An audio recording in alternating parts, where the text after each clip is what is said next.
Labadiena dar kartelį. Labadiena. Šiandien savaitraščio Ekonomika LT video rubrikoje kalbame su medicinos mokslų daktaru Vytautu Stonkumi. Ir tiesiog, ponia Vytautai, noriu jūsų paklausti, kai kalbėjomės telefonu, jūs įvardinote, kad yra dvi gydytojų barikadų pusės. Pats kuriai atstovaujate? Aš atstovauju, ne tiek aš atstovauju, bet aš domiuosi ir prislaikau nuomonės kitos pusės, neoficialiosios medicinos. Kokia ta neoficialioji medicina? Gal galite šiek tiek papasakoti? Neoficialioji medicina yra įvairių, kaip sakant, sričių atstovai. Oficialioji tai yra, kur pateikiamus mūsų rekomendacijos ir gydymo metodai, priimtos mūsų medicinos. O šitą šiuolaikinė medicina yra labai suskirstyta atskiras sritis ir kiekvienos srities specialistas žiūri tik savo, o žmogus yra vientisas. Už tai pasaulyje yra holistinės medicinos ir informaciniai centrai ir ligoninės, ir kur bandoma gydyti visiškai net be vaistų, arba yra kritikuojami šiuo metu mums skiriami vaistai, kurie sukelia papildomas ligas. Mes turim suprasti, kad šiuolaikinė medicina yra visiškai pasikeitusi. Ankstesnius 2000 metų pagrindinis principas buvo nepakenkti. Šiuo metu yra principas naudos ir žalos. O kokia nauda ir kokia žala tam ligoniui. O tą naudą žalą sprendžia ne pats pacientas, o sprendžia gydytojas arba akademinis sluoksnis atstovai, teikdami savo metodikas įvairias. O mes matome, kad šitą oficialioji medicina labai teikiamos paslaugos labai pabrango, žmonių sveikata niekur nuo to nepagerėjo ir nepailgėjo gyvenimo trukmė, o ji net pradeda trumpėti. Tarp kitko galėtume, nežinau, kodėl nepasigiria, kad 9 metais, pirmą kartą per 20 metų, mūsų Lietuvos gyventojų vidutinė gyvenimo trukmė pailgėjo 1 metais. Reikia pasidžiaugti. Tai mano nuomonė dėl to, kad jie nebeturėjo pinigų, kad pirktų tiek daug vaistų. Tiesiog mes prieš filmavimą kalbėjome apie tokį faktą, kad vasario 2 dieną Lietuvoje jau 16 savivaldybių paskelbė gripo epidemiją. Tiesiog ką tai byloja apie visą Lietuvos bendrąją sveikatą? Ar iš tikrųjų tokie sergantis esame? Matot, čia paprastai, jeigu yra daugiau kaip 110 tūkstančių gyventojų skelbiama epidemija, kiek ten yra gripo, kiek tų paprastų peršalimo lygų, sunku yra pasakyti. Kad tai paskelbė, tai čia daug kur yra pasaulyje. Tos gripo epidemijos eina ir eina. Ir čia nieko tokio baisaus, taip ir bus. Bet tiesiog visuomenė keliamas toks šaršalas, kad liktai jau mes labai sunkiai sergame ir vaistų daugiau reklamų atsiranda ir skatinami žmonės pirkti tam tikrus preparatus. Teisingai, ir čia yra kalta mūsų spauda. Kaip yra pažymima pasauliniai literatūrai, šiuolaikiniai, reiškia, mūsų farmacijos ir kiti šulai skiria milžiniškas lėšas reklamai. Pavyzdžiui, netiesiogiai reklamai Amerika skiria 3 milijardus per metus, o medikų reklamai 15 milijardų. Tai yra milžiniškos sumos. Ir už tai, jeigu paimti medicinį, reiškia, profilio spaudą, tai faktiškai visai yra nupirkta. Reiškia, arba jinai yra, kaip sakant, turi labai glaudų ryšį, arba kaip rašo užsienio spauda, jinai parazituoja tiesiog. Iš tų užsakymų reklamos jie gyvena. Jeigu nebūtų šitų užsakymų, jie neįsiverstų, bankrutuotų, už tai taip ir yra. O kaip Lietuva atrodo viso šitoj vakarų medicinos situacijoje? Kaip pasakyti, jeigu mes paimsim mediciną, reikėtų, aš manau, skirti du dalykus. Pirmas dalykas tai yra ūmus įvairūs susirgimai. Ir čia mūsų medicina palyginti tikrai nėra blogesnė negu kur kitur. Ir faktiškai čia viskas yra susiję su chirurginio profilio profesijomis. Dar bištų truputį infekcinės lygos. O jeigu mes paimsim lėtinės ligas, tai remiantis šiuolaikiniais tyrimais, mūsų gydymas šiuolaikinis įvairių lygų yra niekam tikęs ir čia turi būti pakeista paradigma ir už 15-20 metų tikrai dabar taip nebus gydoma. Ką aš turiu omeny? Kai dabar pas mus pertvarka sako, reiškia, turi gauti kokybiškas ir saugias paslaugas. Neįmanoma šito gauti. Kodėl? Todėl, kad visiškai gydymo principai yra netikę. Kaip ir sakoma, pavyzdžiui, dabar jeigu jūs eisit pas specialistą, aukštos klasės, pavyzdžiui, kardiologą, dėl širdies ligų, ir jeigu jūs vykdysit visus kardiologo patarimus ir gersit jums skiriamus vaistus, tai infarktą arba insultą jūs gausit 4 kart dažniau, 400% padidėja. Kodėl taip nutinka? Už tai, kad yra netikės gydymas. Aš įsivaizduoju tokią situaciją gyvenimiškai, jeigu tu nueini pas gydytoją ir jau vis tiek nesikreipsi, kai jautiesi labai puikiai, tai tiesiog neįmanoma kitaip, tu teisingai, reikėtų pasipriešinti. Taip, ir jums nėra ką daugiau daryti. Mano asmeninė nuomonė, pavyzdžiui, paimkite pulmonologus. Reiškia, atskira yra sritis ir ką pulmonologai. Reiškia, bronchinė astma, chroninis nespecifinis plaučių susirgimas, gydyti visą amžių, gydyti tam tikrais tokiais plečiančiais vaistais ir hormonais. Medicinos mokslas jau nustatė daugiau kaip prieš 10 metų, kad šitie vaistai, kurie skiriami bronchų išplėtimui, praėjus savaitę ar 10 dienų jie nebeveikia, naudojant ilgiau jie sukelia uždegimą. Reiškia, pulmonologai sako, mes nežinom, kodėl tas uždegimas atsiranda. Skiria hormonus, kad tą uždegimą mažinti. Reiškia, gaunasi pasaka be galo. O yra paprastų vaistų, yra paprastų būdų, yra daugybė išgydytų ligonių, bet pulmonologai į tai nekreipia dėmesio. Otolaringologai, gastrologai sako, kad yra virškinimo traktų susirgimų, kurie duoda įvairiausius plaučių susirgimus. Jiem tai yra nemotais. Ir šito nebus, kadangi didžiulės pajamas gauna iš tų pinigų. Bet sakykit, ar visi gydytojai tikrai skiria dėl to, kad yra suinteresuoti pasipelnyti iš to, ar tiesiog kiti skiria taip, nes tam reikia vis dėlto ir žinių, kad paskirtum kitokį gydymą? Matot, ką bet dalykas. Čia mes negalim kaltinti Lietuvos medikų ar ką nors. Čia vyksta Europos konferencijos, pasaulinio masto konferencijos, kur yra pateikiami duomenys. Tie duomenys dažnai būna falsifikuoti. Ir čia tie faktai tokie, kurie netitinka tikrovės, bet po to mūsų žmonės grįžę, jie turi taikyti šiuolaikinius metodus. Ir jie taip jie moko būsimus studentus, taip jie kvalifikaciją kelia gydytojai, ir jeigu jis kažką padėtų daryti kitaip, jam atimtų licenciją dirbti. Čia yra toks monopolis, kardiologų monopolis, pulmonologų. Ir visi žino, pavyzdžiui, kad fizinis krūvis mankšta, grūdinimasis yra sveikatai. Lėšų neskiria. Ar jūs matėte, kad net vienas ar koks kardiologas, profesorius, pulmonologas, kad sakyti, žinot, kas paskirkite ir šitais ryšiai kažką tai tokio. Tokių dalykų nėra ir nebus. O sakykit, dabar tiesiog noriu šiek tiek prie to gripo sugrįžti ir prie gydytojo kabineto. Dabar kiekvienas tikriausiai, kuris iš mūsų jau sirgo ar gripu, ar tai kokią nors viršutinių kvėpavimo takų infekciją, susidūrė su tuo, kad gydytojai nemato kito kelio, kaip skirti antibiotikus. Ar visais atvejais galima tiesiog pasikliauti šiais vaistais? Paprasto gripo atveju, čia visi žino gydytojai, nėra jokia paslaptis, kad antibiotikai virusų neveikia. Ir už tai antibiotikus... Bet tai kam tada jie skiriami tiesiog? Tai jau čia reikia paklausti jų. Dažniausiai nesako, tyli, slepia. Antivirusiniai vaistai. Teoriškai jie atrodo labai gražiai, praktiškai iš jų nauda yra labai nedidelė. Kodėl? Už tai, kad jie duoda labai didelės komplikacijas. Kartais atsiranda tokie simptomai, kurie žymiai sunkesni negu pats gripas. Tipiškas pavyzdys tai būtų SARS toks susirgimas, sunkus ūmus plaučių sindromas, kuriuo susirgo 32 šalių piliečiai, sirgo daugiau kaip 8000 žmonių ir numirė nuo 7 iki 27%, ne kas ketvirtas. Irgi sukelta viruso ir Pasaulinė sveikatos organizacija kartu su kiniečių medicina, Kinijoje bandė tos ligonius gydyti.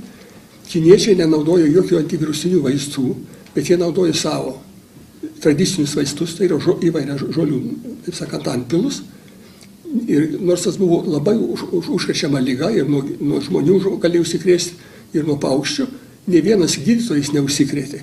Ir ne vienas žmogus kinietis nemirė, kada sirgo lengva arba vidutinė forma, be jokių šitų vaistų. Ir čia yra paskelbta literatūra, yra bibliotekose šitų duomenys, apie tai nieks nekalba. Ir pas mus dabar ką kalba, reiškia gerk skysčių ir naudok antivirusinius vaistus. Yra labai didelis, kaip pasakyti, aš tai asmeniškai pasakyti, yra melas, kad, pavyzdžiui, pas mus apie druską niekas nekalba.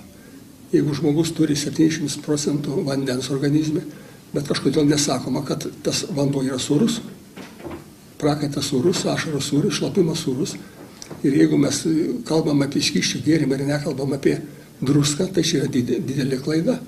Sergant ir jis išprakaituojat, netenka druskos, o alveolėse yra sterilus oras. Ir šitas druskos padidintas kiekis užmuša visas bakterijas. Tai kitaip tariant, tiesiog reikėtų, sergant ar gripu, ar virusinė liga, vartoti daugiau vandens su druska.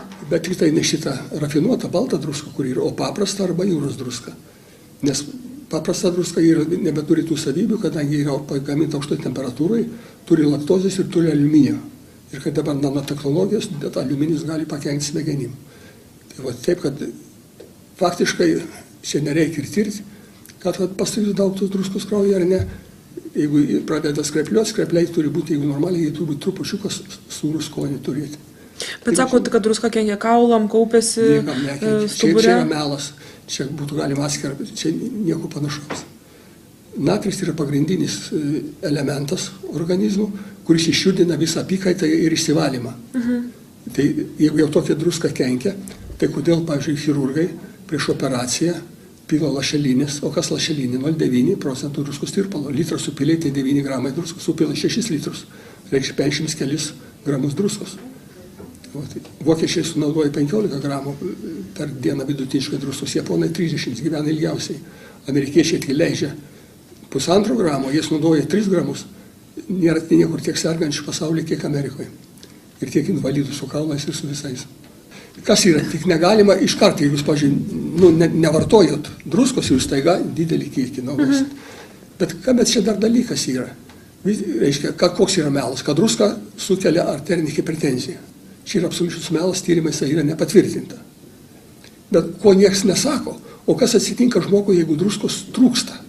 O jeigu druskos trūksta organizme, neurologiniai simptomai. Depresija, bloga nuotaika iki komos. Tai reikia valgyti ne šokoladą esant blogai nuotaikai, o...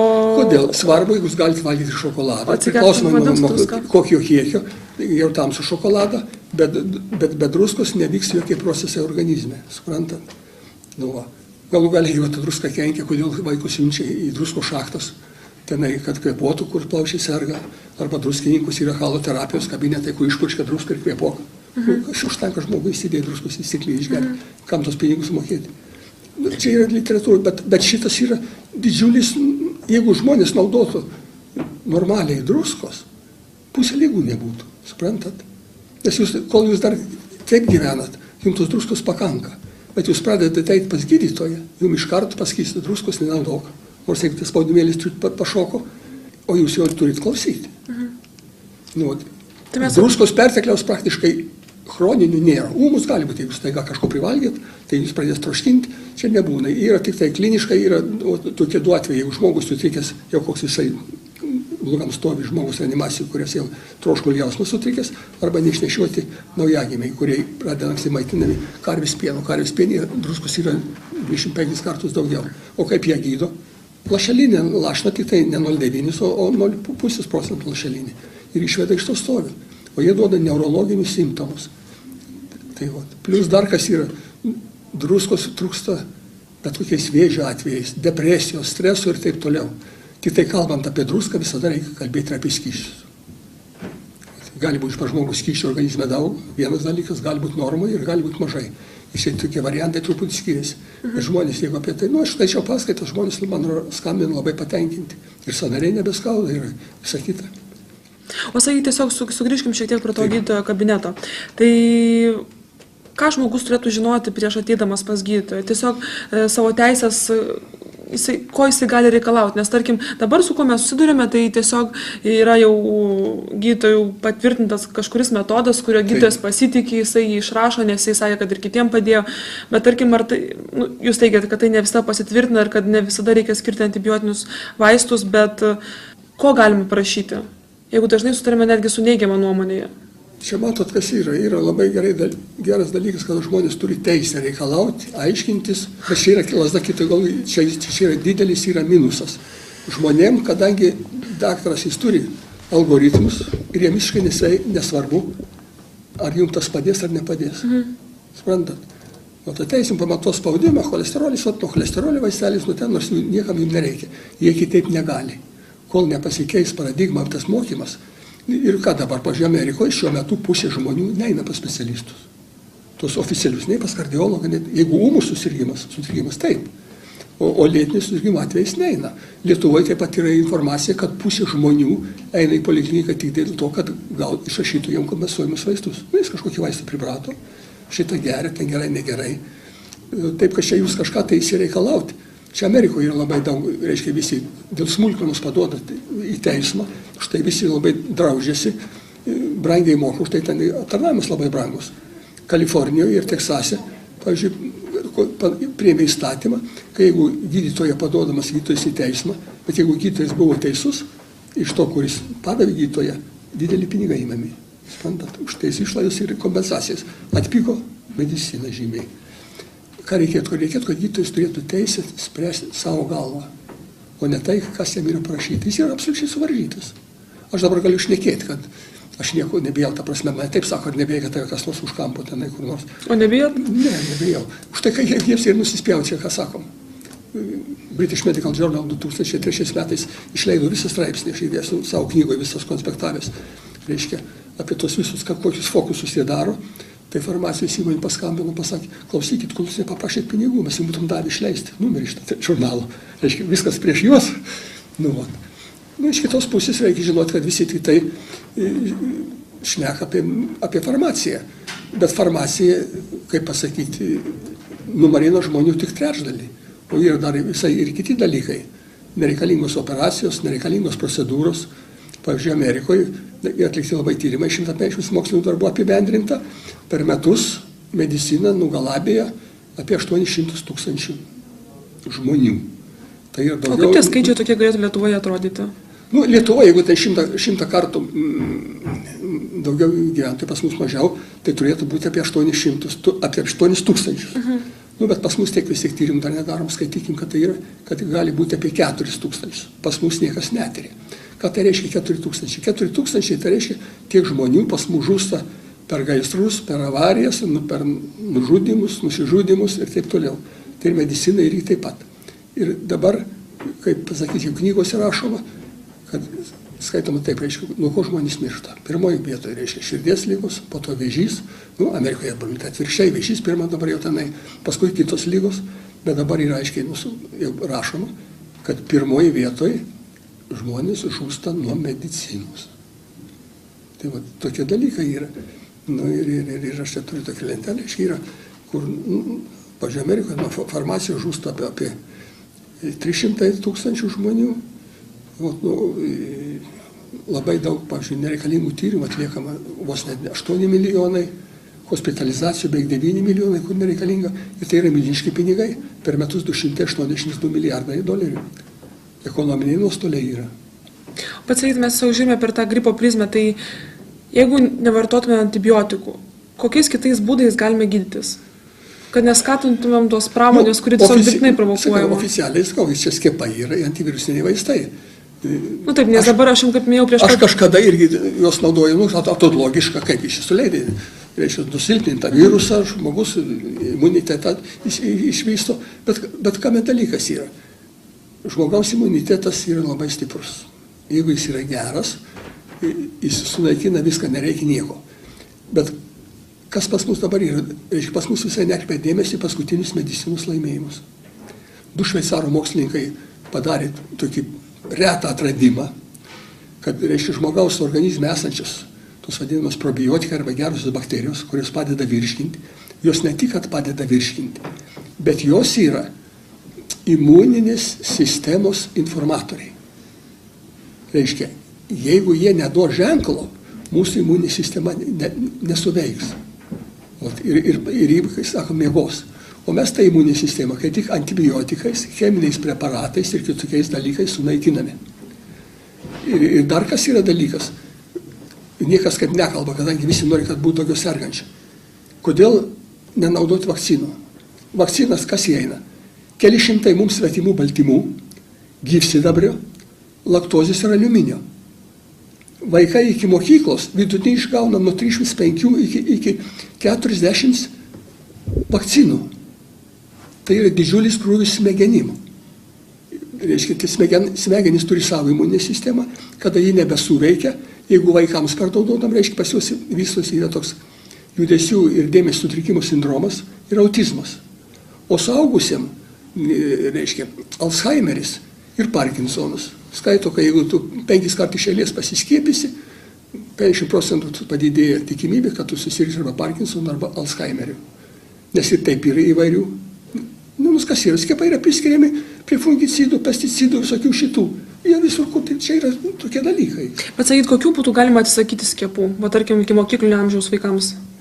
Čia yra problema sudėtinga, yra kur tikrai reikalingi. Pavyzdžiui, vaikiškos visokios lygos, ten tymai, skarlatina, visą kitą, dabar skaito, kaip tik, jeigu koks vaikas ten susirgo, tai reikia visus vaikus versti, jeigu jie persirga. Paprastai vaikai nemiršta ir gauna imunitetą, bet čia yra atskira kalba. Bet mes kalbame apie gripą, nes kas yra, pavyzdžiui, Amerikoje prieš 20 metų buvo skiepijama nuo gripo maždaug 15% žmonių. Šiuo metu yra skiepijami 65%. Per tuos metus mirtingumas nei viena, nei kiek visiškai nepagerėjo. Kaip mirdavo apie 1000 žmonių nuo to gripo ir taip ir dabar miršta. Maždaug, reiškia, miršta 1 iš 300 000 gyventojų. Ar dėl to mes turime visus skiepyti? Ir kas po to bus žmonėm?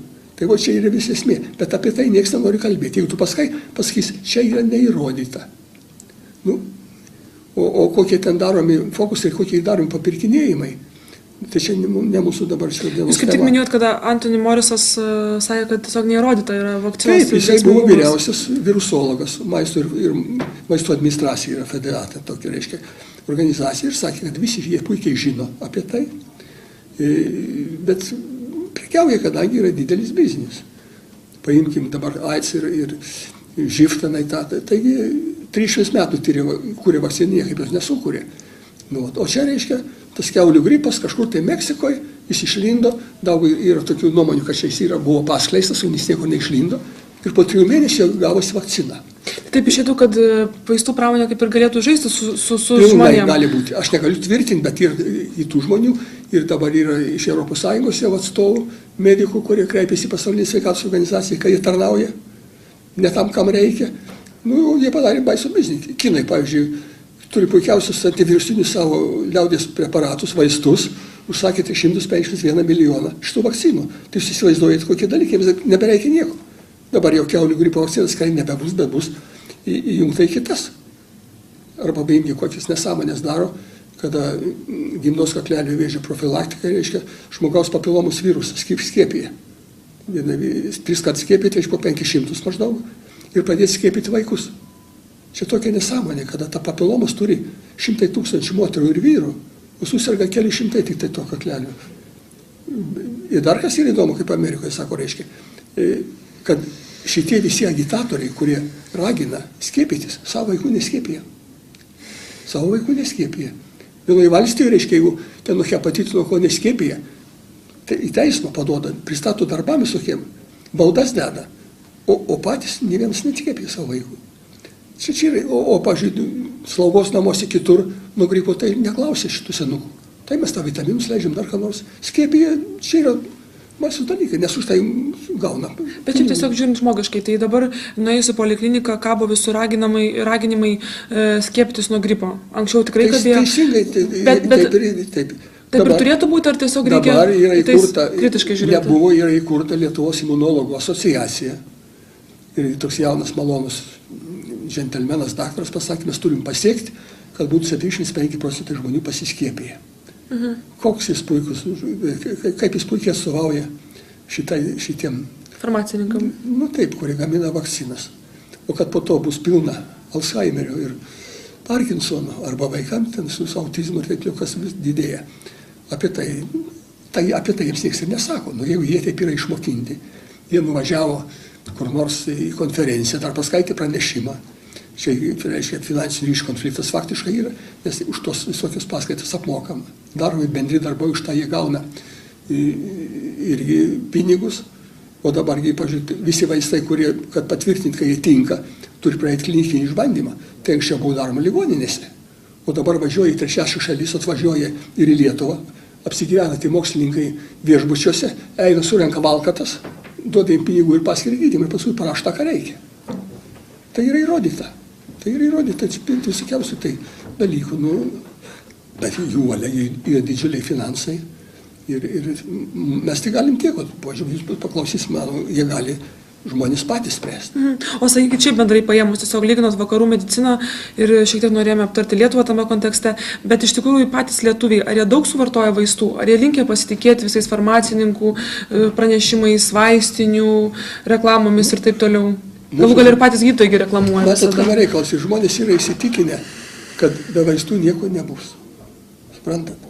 Čia Lietuvos žmonės, yra daugybė ir Lietuvoje tas pats, nu, aš tokių statistinių duomenų neturiu, kiek sunaudoja, bet kai jie sunaudoja daug, pavyzdžiui, aš kada rašiau knygą, tai 6 metais išleidau, reiškia 4 metais maždaug, nu, aplamai farmacijai išleisdavo apie milijardą, dabar jau beveik 2, kas metai 15-20% tenai šis pardavimai didėja, nuo to sveikata nepagerėja iš principo.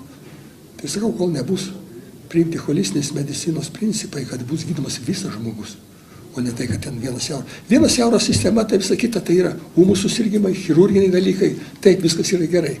Nors operacijų yra daroma daug be reikalo, tyrimų yra daug be reikalo daroma. O sakyt, kokiam operacijom gydytojai piknaudžiauja? Nu, kokius ryčių specialistai gal taip reikėtų klausti? Daugelio. Praeitais metais buvo konferencija Amerikoje ir Amerikos, taip sakant, nu, kaip virchirurgas ar ten šitos FDA atstovas, kuris rūpinasi chirurgija, pasakė, kad Amerikoje 9 metais per metus be reikalo amputuota 13 000 galūnių žmonėm. Be reikalo. Nu, o pas mus irgi kardiologai operuoja, kur tikrai reikia, bet operuoja, kur galima neoperuoti. Yra, pažiūrėjau, reikėtų operuoti diafragmos išvaržą, jie šuntuoja širdį ar ten ką nors tokio. Nu, čia yra atskiras specifiniai klausimai, kur čia, kaip sakant, nenorėčiau diskutuoti. Nu, paimkim bronkinį astmą. Nu, gydų šitais vaistais, nu, jų tikrai nereikia. Pasaulinė sveikatos organizacija prieš 15 metų pasakė, kad astmai gydyti reikalingas tik vienas toks trumpo veikimo bronkus plečiantis vaistelis ir prednisolonas. O jie dabar daro, reiškia, Amerikoje astmai išleidžia dabar 6 kart daugiau pinigų, o to vis pablogėjo.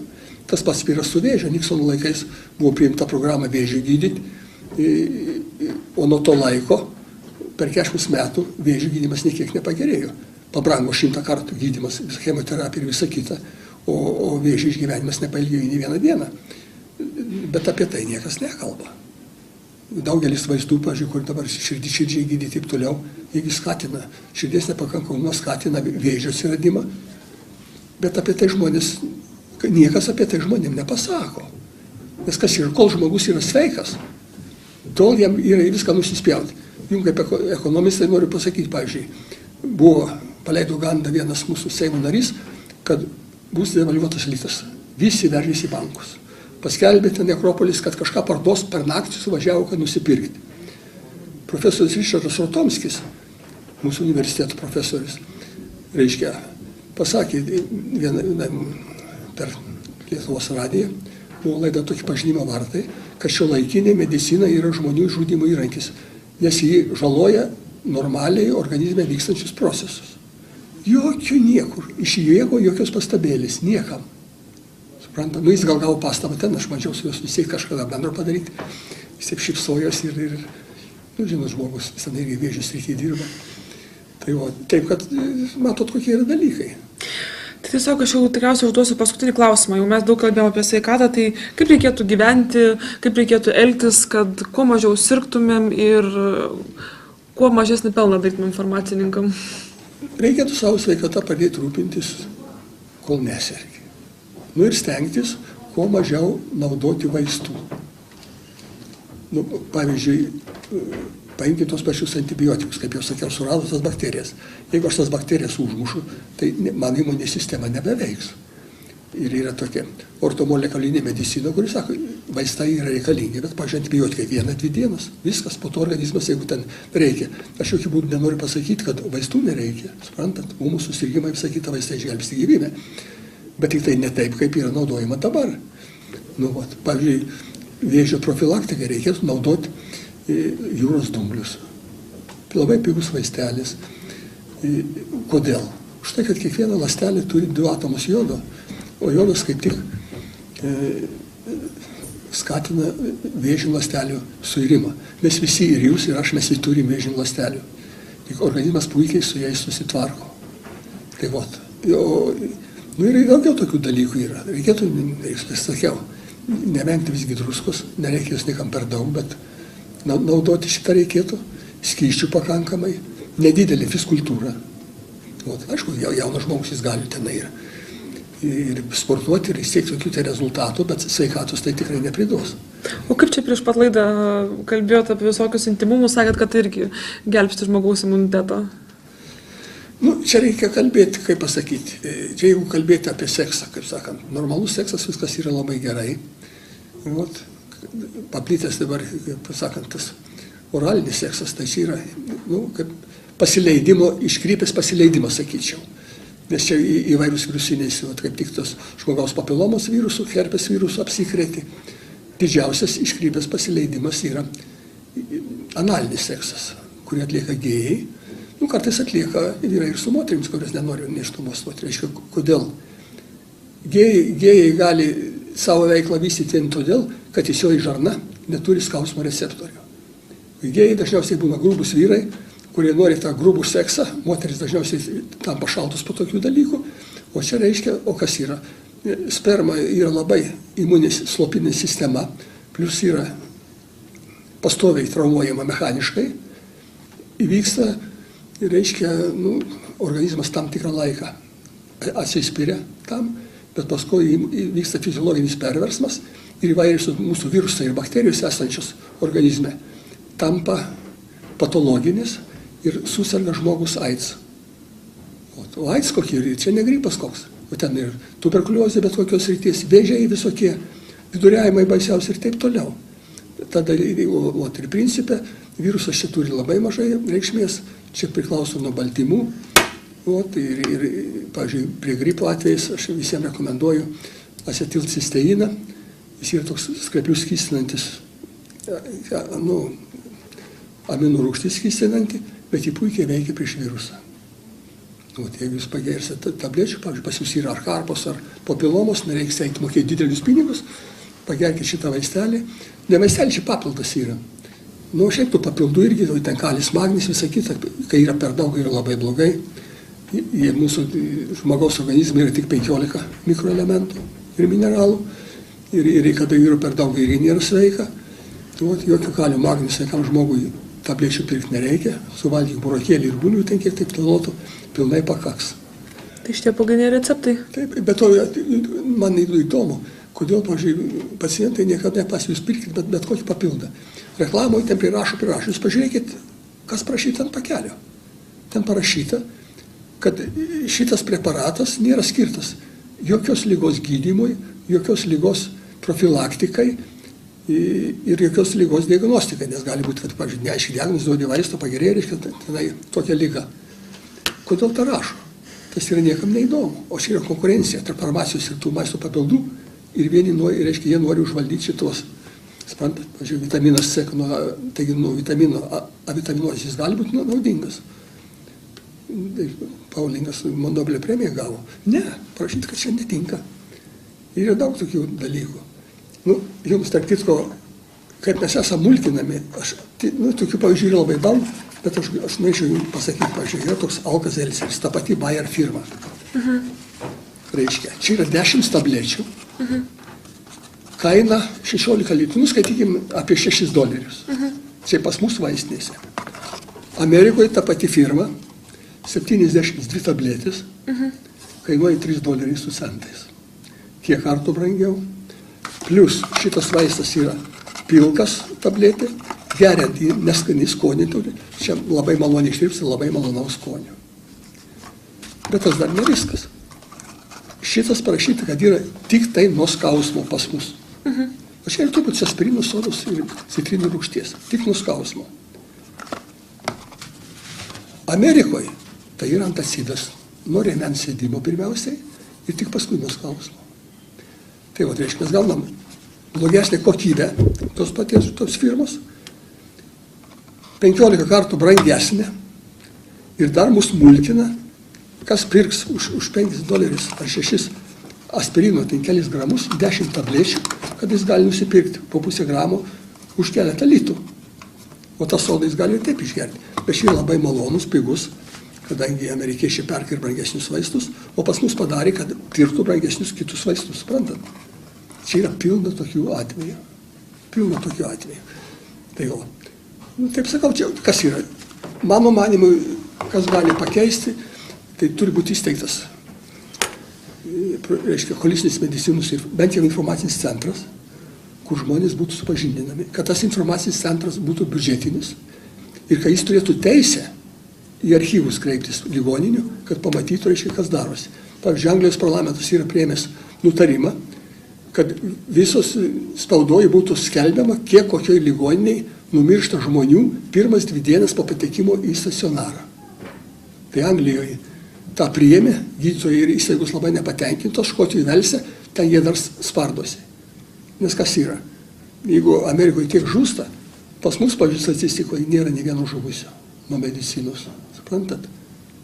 Pavyzdžiui, dainininkė reikia operuoti augliuką, tiesiog žarnoje. Ji nuėjo daryti operaciją, ligoninė gavo sepsį ir numirė per kelias dienas. Mirė nuo vėžio. Mūsų dainininkas tenai irgi išleido tiek pinigų chemioterapijai.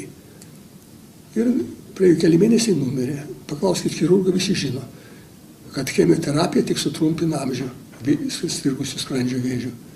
Jeigu jis būtų išgyvenęs 2-3 metus, jis būtų dar, sakiau, būtų gyvenęs ilgiau. Suprantat, čia yra, kaip pasakyti, chemioterapija, spindulinė terapija duoda komplikacijas, kai kuriais atvejais ir padeda. Bet jums neduos nė vienos garantijos, jūs mokėt kiek norit. Spaudoj buvo dabar atvejais, pasiskundė, kad privačioje klinikoje, reiškia, padarė, reiškia, ir chemioterapiją, ir kamieninių ląstelių transplantaciją. Ir pasiskundė, sakė, kamieninių ląstelių transplantacijos nepadarė, bet suleido fiziologinį tirpalą. Bet jeigu žmonės žinotų, tai jie, aišku, jeigu jie vietoj tų kamieninių ląstelių suleido fiziologinį, tai yra aferistai. Bet žmogui tai tik ir nauda. Aš turiu duomenų, kur yra surinkta duomenys, kad kartu su chemoterapija kamieninių ląstelėm, reiškia, gydymas pabrangsta vos ne 2 bet nauda tokia, kad žmogus trumpiau gyvena, numiršta greičiau. Nė vienam neprailgino gyvenimą. Tai jau tokie dalykai yra. Bet čia yra pinigai. Tai aš kaip suprantu, peripetijų labai daug, bet tiesiog šiandien galbūt mes jau jų visų nebeišnagrinėsim. Taip.